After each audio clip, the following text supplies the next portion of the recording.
Bollywood silver screen presenting रे। ये कहानी रे चार्ल्स रॉबिन्सन की जिंदगी की सच्ची कहानी है, जो कि एक म्यूजिशियन, सिंगर, सॉन्ग राइटर और कंपोजर थे। इस कहानी में आप सीखेंगे कि कैसे जिंदगी की एक गलती आपकी जिंदगी की सजा बन जाती है, कैसे जब कुदरत आपसे एक चीज छीनती है तो बदले में तुम्हें कई उपहार देती है, कैसे जिंदगी में इंसान सही रास्ते से मुड़कर गलत रास्तों पर चल पड़ता है। कहानी की शुरुआत में ये दिखाते हैं कि रे नाम का एक आदमी जो कि फ्लोरिडा में रहता है, वो सिएटल जाना चाहता है और सिएटल यहाँ से 5000 किलोमीटर दूर है और बस वाला उसे अपने साथ नहीं ले जाना चाहता क्योंकि रे अंधा होता है और इतना लंबा सफर बस वाला किसी अंधे आदमी को नहीं करवाना चाहता। वो उसे मना कर देता है। रे उसे कहता है कि नॉर्मंडी के हमले में मेरी आंखें चलेगी, फिर भी मैंने कोई कंसेशन नहीं लिया, मैंने टिकट के पूरे पैसे दिए हैं। और ये सुनने के बाद बस वाला उसे अपने साथ ले जाने के लिए तैयार हो जाता है। दरअसल रे ने झूठ बोला होता है। यहाँ पर यह पता चलता है कि रे को दुनिया से डील करना आता है। अब रे सिएटल पहुंच जाता है जहाँ पर उसका एक दोस्त रहता है। उसके दोस्त का नाम गॉसी है और वो एक गिटारिस्ट है और वो जहाँ पर काम करता है रे वहाँ पर पहुंच जाता है। अब इनकी जो मैनेजर होती है जिसका नाम मार्लिन है, रे उससे बात करता है और तभी वहाँ पर एक आदमी आता है। वो कहता है कि आज जिनका प्रोग्राम था वो लोग नहीं आए। मार्लिन रे से कहती कि जाओ, ये ऑडिशन का वक्त है, स्टेज पर जाकर कुछ करो। रे इस चीज के लिए तैयार नहीं है। वो कहता है मैं ऐसे कैसे कर सकता हूँ, मैंने कोई तैयारी नहीं की। मार्लिन कहती कि तुम्हें करना तो पड़ेगा, ऑडिशन ऐसा ही होता है। तभी वहां पर एक छोटे कद का आदमी आता है और वो रे को एक सिगरेट पीने के लिए कहता है। वो कहता है कि इसको पी लो, सारे गम भूल जाओगे। और जब रे उसे पीता है तो वो नॉर्मल सिगरेट नहीं होती बल्कि उसके अंदर कोई दूसरा ही नशा होता है। उसको पीने से रे को कॉन्फिडेंस आ जाता है और वो स्टेज पे जाकर पियानो बजाता है और साथ ही गाना भी गाता है। उसका गाना सुनकर, पियानो सुनकर वहां पर जितने भी लोग होते हैं जो सब बोर हो रहे थे, वो सब के सब खुश हो जाते हैं, नाचना शुरू कर देते हैं। और मार्लिन समझ जाती है कि रे के अंदर टैलेंट है, वो काम का आदमी है और वो उसे अपने पास जॉब दे देती है। साथ ही वो रे के दोस्त गॉसी को बोलती है कि रे के लिए होटल बुक करने की जरूरत नहीं है, वो मेरे साथ रह सकता है।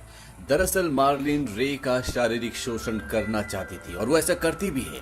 रे उसके घर पर रहकर परेशान हो जाता है, लेकिन उसके पास रहने के लिए कोई जगह नहीं, उसे काम चाहिए, इसलिए चाहकर भी वो कुछ नहीं कह पाता। अब धीरे धीरे रे का काम लोग पसंद करना शुरू कर देते हैं। उसकी वजह से क्लब्स की सारी एंट्री, सारी टिकट्स बिक जाती हैं और रे फेमस होना शुरू हो जाता है और वो एक शो के लिए आउट ऑफ सिटी जा रहे होते हैं। जब रे अपना ब्रीफकेस, अपना सूटकेस पैक कर रहा होता है, तभी उसे ऐसा लगता है कि उसके अंदर पानी है और उसके अंदर उसे एक बच्चे का हाथ महसूस होता है जिससे वो डर जाता है। लेकिन तभी वहां पर एक लड़का आ जाता है। रे उसे बोलता है क्या तुम मेरा सूटकेस बंद कर सकते हो, और वो उसका सूटकेस बंद कर देता है। जब ये रास्ते में जा रहे होते हैं तो इनकी गाड़ी खराब हो जाती है। रे अपने दोस्त को बोलता है कि मुझे खुद का अपना एक घर चाहिए। उसका दोस्त गॉसी बोलता है क्या फ्री में रहना अच्छा नहीं लग रहा। रे बोलता है कहाँ फ्री है यार। उसका दोस्त बोलता है कि उसकी प्यास बुझाते रहो और वो हमें अमीर कर देगी। इसके बाद ये उस क्लब के शो में जाते हैं जहां पर ये जा रहे होते हैं और वहां पर रे बहुत ही बेहतरीन परफॉर्म करता है। और शो के बाद रे के पास एक आदमी आता है।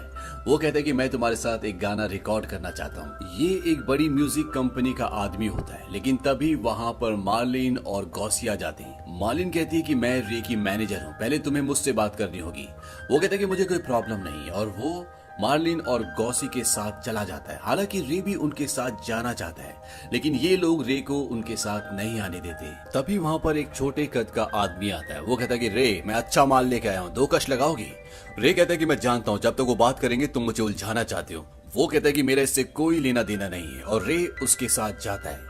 वो आदमी रे को बताता है कि ये तुम्हारी वजह से सब डबल पैसे कमा रहे हैं। मार्लिन ने और गॉसी ने पार्टनरशिप कर ली है। गॉसी लीडर होने की वजह से डबल पैसे कमाता है।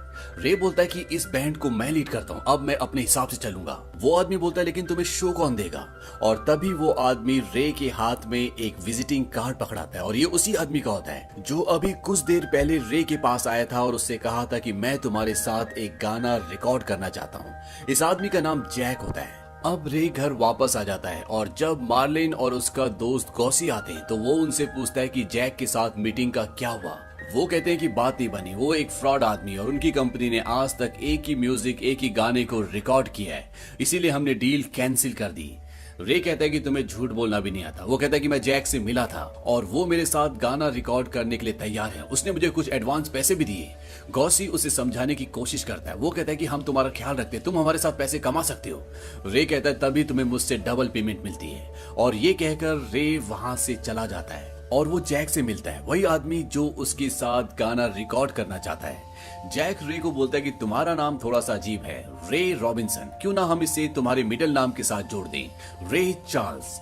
रे कहता है कि नाम से कोई भी फर्क नहीं पड़ता, बस मेरा नाम रिकॉर्ड पर होना चाहिए। और इसके बाद रे इनके साथ काम करना शुरू कर देता है। वो बड़े बड़े क्लब्स में पियानो बजाता है, लोग उसके काम को पसंद करते हैं। रे अच्छे पैसे भी कमा रहा होता है, लेकिन बार बार रे को यहाँ पर अजीब अजीब से दृश्य भी दिख रहे होते हैं। एक बार जब वो वॉशरूम में जा रहा होता है तो वहां पर उसके दोस्त ड्रग्स ले रहे होते हैं और वो रे को अंदर नहीं आने देते। वो कहते हैं कि तुम लेडीज वॉशरूम में चले जाओ, और तभी रे को वहां पर चारों तरफ पानी दिखता है। दरअसल ये सब उसके पास्ट की वजह से उसे महसूस हो रहा होता है। और कहानी चली जाती है अतीत में। जब रे मात्र 7 साल का था, वो अपनी मॉम के साथ और अपने छोटे भाई के साथ रहता था। उसके पिता ने 3 शादियां की थी जो उनके साथ नहीं रहते थे। यहाँ पर रे की मॉम बहुत ही स्ट्रॉन्ग पर्सनैलिटी की होती है। वो रे को हमेशा हिम्मत से आगे बढ़ने की सलाह देती है। वो कहती है कि जिंदगी में हमेशा अपने ऊपर विश्वास करना और आगे बढ़ते रहना। और वो रे को ये भी बोलती है कि नशे से हमेशा दूर रहना। वहीं रे को म्यूजिक का बहुत शौक होता है। वो एक आदमी को पियानो को चुपके से बजाते हुए देखता रहता है, और जब वो उस आदमी के सामने जाता है तो वो आदमी रे को पियानो बजाना भी सिखाता है। और इस तरह से रे की पियानो की म्यूजिक की जर्नी शुरू होती है। वहीं जब रे एक बार अपने छोटे भाई जॉर्ज के साथ खेल रहा होता है तो जॉर्ज एक टेबल के ऊपर चला जाता है जहां पर उसकी मॉम ने एक बहुत बड़ा टब रखा होता है जिसमें वो कपड़े धोती थी। जॉर्ज रे को बोलता है कि आ जाओ यहाँ पर स्विमिंग करते हैं। रे कहता है कि जल्दी नीचे उतरो नहीं तो मॉम देख लेगी। और तभी जॉर्ज का पैर फिसल जाता है और वो टब में गिर जाता है। वो मुंह के बल गिरता है, उसके पैर ऊपर होते हैं। रे कहता है कि जल्दी से बाहर आ जाओ, मुझे ये खेल नहीं खेलना। लेकिन जॉर्ज कोई खेल नहीं खेल रहा होता, बल्कि वो डूब रहा होता है। और कुछ ही देर बाद उसकी पूरी बॉडी शांत हो जाती है। उसकी मॉम ये देख लेती है और भागती वहां पे आती है। लेकिन तब तक रे का छोटा भाई जॉर्ज मर चुका होता है। उसकी मॉम बोलती है कि तुमने मुझे बताया क्यों नहीं। लेकिन रे के पास कहने के लिए कुछ भी नहीं था। हालांकि रे अपने भाई की जान बचा सकता था, लेकिन उसने कुछ भी नहीं किया, वो देखता रहा। दरअसल शायद उसे कुछ समझ में आया ही नहीं, और इनकी जिंदगी जो दुखों से भरी थी उसमें एक और बड़ा गम जुड़ गया। लेकिन इनके गम यहीं पर खत्म नहीं हुए। अगले 2 सालों में रे की आंखों में कुछ प्रॉब्लम आना शुरू हो गई और धीरे धीरे उसे धुंधला दिखाई देने लगा। और एक दिन रे की मॉम उसे कहती है कि डॉक्टर ने मुझे कहा है कि धीरे धीरे तुम्हें दिखना पूरी तरह से बंद हो जाएगा, डॉक्टर कुछ भी नहीं कर सकते। इस बात से रे को दुख होता है। वो रोते हुए कहता है कि मॉम मुझे पता है। उसकी मॉम कहती है कि रोना बंद करो, तुम पर कोई भी रहम नहीं करेगा। अब मैं तुम्हें बताती हूँ कि तुम्हें क्या करना है। वो कहते हैं कि मैं तुम्हें 2 बार संभालूंगी, लेकिन तीसरी बार तुम्हें खुद ही चलना होगा, क्योंकि ये दुनिया ऐसे ही चलती है। और इसके बाद रे की मॉम उसे सिखाती है कि उसे रास्ता कैसे ढूंढना है। उसकी मॉम उसे ये भी कहती है कि तुम अंधे हो रहे हो, लेकिन तुम बेवकूफ नहीं हो। अपने हाथों को अपनी आंखों की तरह इस्तेमाल करना सीखो। इसीलिए आज रे बड़ा होने के बाद भी ना तो रास्ता देखने के लिए किसी कुत्ते का इस्तेमाल करता है, ना ही उस ट्रिक को जो अंधे यानी कि ब्लाइंड लोग इस्तेमाल करते हैं। और ये देखकर सब हैरान भी होते हैं। और इसके पीछे कहीं ना कहीं उस ताकत का हाथ होता है जो उसकी मॉम ने बचपन में उसके अंदर डाली थी। वहीं प्रेजेंट टाइम में ये दिखाया जाता है कि रे धीरे धीरे नशे की लत में पूरी तरह से पड़ जाता है। वो हीरोइन, कोकीन, हर तरह का नशा करना शुरू कर देता है। और इसके पीछे कहीं ना कहीं सबसे बड़ी वजह ये थी कि आज भी वो अपने भाई की मौत का जिम्मेदार अपने आप को समझता है। इसीलिए बार बार उसे ऐसे विजन्स आते हैं जहाँ पर वो अपने भाई की मौत को देखता है, जहाँ पर उसे पानी दिखता है। और साथ ही साथ वो ये भी सोचता है कि मैं अगर जन्म से अंधा होता तो मैं कभी भी इस गिल्ट में नहीं जीता, मैं अपने भाई की मौत का कारण कभी भी नहीं बनता। धीरे धीरे चार्ल्स का लड़कियों की तरफ रुझान भी बढ़ना शुरू हो जाता है। वो मात्र लड़कियों की कलाई पकड़कर ये जान लेता था कि लड़की सुंदर है कि नहीं। और जिस तरह से उसका फेम बढ़ रहा होता है, बहुत सारी लड़कियां उसकी तरफ अट्रैक्ट होती है और उनके साथ उसके संबंध भी होते हैं। अब यहाँ पर वो जैक के साथ उसके बैंड में काम करता है, लेकिन एक दिन जब उसका मैनेजर उसके साथ पैसों की गड़बड़ करता है तो वो उससे हाथापाई करता है और वो उसका बैंड छोड़कर चला जाता है। वहीं अब रे को एक गाना रिकॉर्ड करने का मौका भी मिलता है, लेकिन जब वो वहां पर रिकॉर्डिंग करता है तो वो नेट कोल और चार्ल्स ब्रांस की कॉपी कर रहा होता है। दरअसल उसका स्टाइल उनसे मिलता है। वहां पर वो आदमी आता है जिसने रे को काम दिया। वो कहता है कि हमें ओरिजिनल चाहिए, कुछ अपना जो तुम्हारा हो। रे कहता है कि मैं हमेशा से ऐसे ही गाता हूँ और लोगों को यही पसंद आता है, मुझे पैसे कमाने हैं। वो आदमी रे को एक गाने के लिरिक्स सुनाता है और साथ में स्टाइल भी बताता है, और जब रे उसको गाता है तो वो बहुत ही बेहतरीन गाना बन जाता है। इस गाने का नाम होता है मेस अराउंड, और ये गाना 1953 में रिलीज होता है और इस गाने को पूरी दुनिया बहुत पसंद करती है। अब यहीं पर रे की एक लड़की से मुलाकात होती है जिसका नाम डेला होता है, और बहुत ही जल्द ये दोनों एक दूसरे से शादी कर लेते हैं। इनकी लाइफ अच्छी चल रही होती है और साथ ही साथ रे का प्रोफेशनल करियर बुलंदियों पर जा रहा होता है। लेकिन रे की नशे की आदत और लड़कियों की आदत ज्यों की त्यों होती है, उसमें कोई भी फर्क नहीं आता। हालांकि वो अपनी पत्नी से प्यार करता है, उसकी पत्नी भी उससे प्यार करती है, लेकिन नशे के बारे में उसकी पत्नी को कुछ नहीं पता होता। लेकिन एक दिन उसे पता चल जाता है कि रे ड्रग्स लेता है। इस पर उसकी पत्नी को बहुत गुस्सा आता है। वो कहती है मैं तुम्हारी पत्नी हूं और तुमने मुझसे बात छुपाई, तुम्हें सब चीज छोड़ देनी चाहिए। लेकिन रे मना कर देता है। वो कहता है कि मुझे पता है इसे कैसे हैंडल करना है, ये मेरे लिए कोई नई चीज नहीं है। इस वक्त रे की पत्नी प्रेग्नेंट भी होती है और रे म्यूजिकल टूर पर बाहर चला जाता है। और सन 1955 में रे का एक बेटा होता है जिसका नाम वो रखते हैं जूनियर रे। रे की पत्नी रे से कहती है कि देखो, उन ड्रग्स को कभी भी घर में दोबारा मत लाना जो मैंने तुम्हारे और तुम्हारे बच्चों के लिए बनाया है। रे कहता है कि ऐसा कभी नहीं होगा। वक्त बीतता रहता है और रे कामयाबी की सीढ़ियां चढ़ता जाता है। साथ ही साथ उसकी नशे की और लड़कियों की लत भी बढ़ती जाती है। उसके बचपन में हुई उसके भाई की मौत का गिल्ट आज भी रे के साथ है। वो उससे निकल ही नहीं पाता, लेकिन उसका टैलेंट इतना शानदार होता है कि उसके काम को कोई भी नकार नहीं सकता। वो एक ही टेक में पूरा गाना रिकॉर्ड कर देता है। और एक दिन उसका दोस्त जो कि रिकॉर्डिंग कंपनी का मालिक भी होता है, वो रे से कहता है कि ड्रग्स का असर अब तुम्हारे ऊपर नजर आने लगा है, हर वक्त खुजली और बेचैनी रहती है तुम्हें। रे कहता है क्या तुमने इसका असर मेरे काम पर देखा है? मैं हर वक्त टाइम पे पहुंचता हूँ, अपना काम पूरा करता हूँ। वो कहता है कि मैं तुम्हें एक दोस्त की तरह समझा रहा हूँ। रे कहता है कि कभी मुझे ऐसा लगा कि ये मेरे ऊपर हावी हो रही है तो मैं इसे अपने आप ही छोड़ दूंगा। वहीं अब रे गॉस्पेल सॉन्ग को अपने म्यूजिक के साथ मिलाकर गाना शुरू कर देता है। गॉस्पेल सॉन्ग स्पिरिचुअल सॉन्ग्स होते हैं और इस पर काफी लोग ऑब्जेक्शन भी उठाते हैं, लेकिन रे किसी की नहीं सुनता और लोग इस गाने को, स्टाइल को बहुत पसंद करते हैं। दरअसल इसी गाने की वजह से रे को अपनी खुद की आवाज मिलती है। इससे पहले लोग कहा करते थे कि रे दूसरों की आवाज की कॉपी करता है, हालांकि उसमें भी वो इतना स्ट्रांग होता है कि सब उसकी बहुत प्रशंसा करते हैं। लेकिन अब रे को अपना स्टाइल मिल चुका है। जहां एक तरफ रे बुलंदियों की सीढ़ी चढ़ता जा रहा था, वहीं दूसरी तरफ नशा और लड़की उसकी जिंदगी पर हावी हो रही थी। रे के ही ग्रुप में एक लड़की होती है जिसका नाम होता है मार्जी। इसके और रे के आपस में संबंध होते हैं और वो प्रेग्नेंट हो जाती है, लेकिन कुछ वक्त के बाद ही वो वहां से चली जाती है क्योंकि उसे भी अपना करियर बनाना होता है। अब लोग उसे भी जानते हैं। इसी दौरान रे अपना एक शो करने के लिए जॉर्जिया जाता है और जॉर्जिया में काले और गोरों का बहुत भेदभाव होता है। जो शो वो करने जा रहा होता है वहां पर किसी भी काले को एंट्री नहीं होती क्योंकि जॉर्जिया में ऐसे ही होता है। जबकि रे खुद भी एक ब्लैक है। वहीं पर एक न्यूज रिपोर्टर होता है और वो बोलता है कि आपको कुछ करना चाहिए, आप बहुत कुछ कर सकते हो। रे कहता है कि सिस्टम है, मैं इसे नहीं बदल सकता। वो कहता है कि आप कर सकते हो। तभी रे रुक जाता है और वो कहता है कि ये सही कह रहा है और वो इस शो को करने से मना कर देता है। यहाँ पर जो मैनेजर होता है वो कहता है कि मैं तुम पर केस कर दूंगा। रे कहता है कि मैं कुछ भी नहीं कर सकता और रे बिना शो किए जॉर्जिया से चला जाता है। ये वो दौर होता है जब रे चार्ल्स के गानों पर पूरी दुनिया थिरक रही होती है, खास तौर पर यूथ उससे बहुत ज्यादा प्रभावित होता है। अब एक शो के बाद जब रे अपने कैबिन में होता है, उसने ड्रग्स लिया होता है और तभी वहां पर पुलिस आ जाती है और वो उसके पास से ड्रग्स बरामद कर लेती है और रे को अरेस्ट कर लिया जाता है। लेकिन कुछ ही वक्त बाद रे को छोड़ दिया जाता है। रे ने अपने अभी तक के करियर में rock and roll, gospel, country, jazz और ऑर्केस्ट्रल, इन सभी म्यूजिक्स में, इन सभी गानों में धूम मचा दी। पूरी दुनिया उसकी आवाज की, उसकी म्यूजिक की, उसके गानों की दीवानी हो चुकी है और अगले कुछ सालों तक रे पूरी दुनिया में शो कर चुका होता है। रे के पास उसकी जिंदगी में अब किसी भी चीज की कमी नहीं है, उसके पास पैसों की कमी नहीं है, उसका परिवार अच्छा है।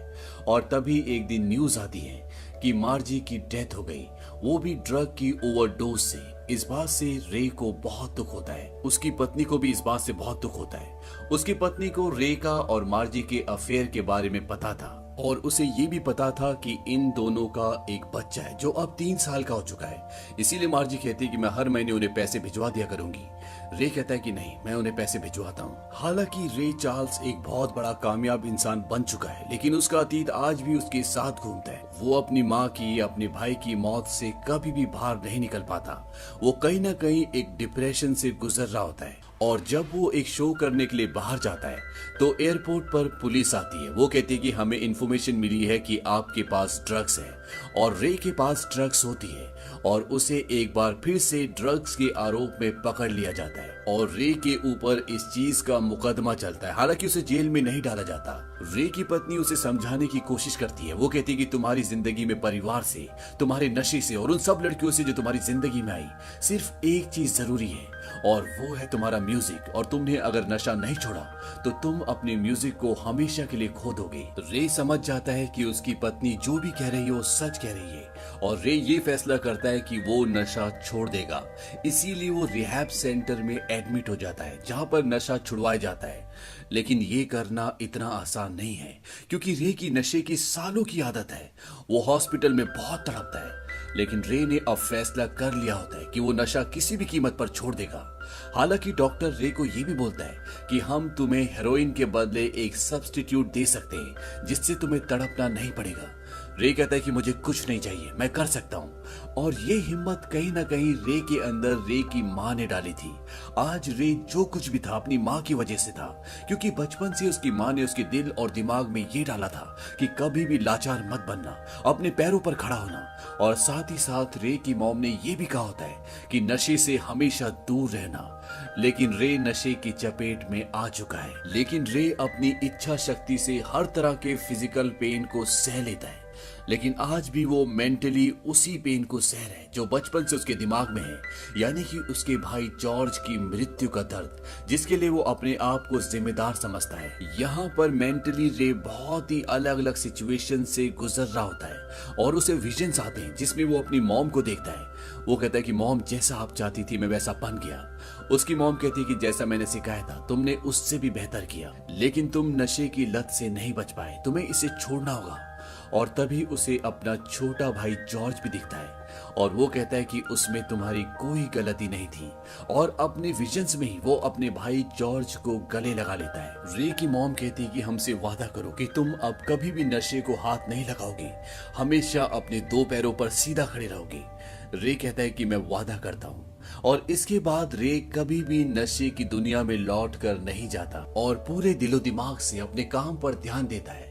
रे के ऊपर 1961 में जॉर्जिया में परफॉर्म करने पर पूरी तरह से बैन लगा दिया गया था, लेकिन 7 मार्च 1979 को ये बैन हटा दिया जाता है। साथ ही साथ रे चार्ल्स से माफी भी मांगी जाती है और उनके गाने जॉर्जिया ऑन माई माइंड को जॉर्जिया का स्टेट ऑफिशियल सॉन्ग भी बना दिया जाता है। और यहाँ ऑडिटोरियम में जितने भी लोग होते हैं वो सब के सब तालियां बजाकर रे चार्ल्स का सम्मान करते हैं।